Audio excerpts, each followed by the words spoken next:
এই যে 24,07,968 কেমন 24,07,968 ইনটু কত বছর 20% কত পাইলাম আমরা এটার উপরে কত পার্সেন্ট পাবো 20 এতে যদি আমি ইউনিট মেথড বাদ দিলাম শুধু ভিএম বাদ দিলাম শুধু আমার একজন কর্মী যাকে আপনি নিয়োগ দিলেন যাকে আপনি স্বপ্ন দেখে নিয়ে আসতেন তার ইনকামটা কত হবে 20% কত হয় 4,81,494 কয় বছরে এক বছর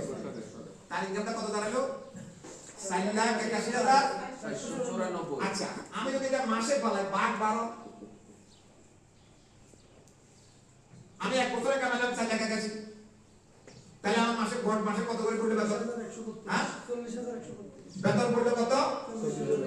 40,132 কাজ করছি 108 টা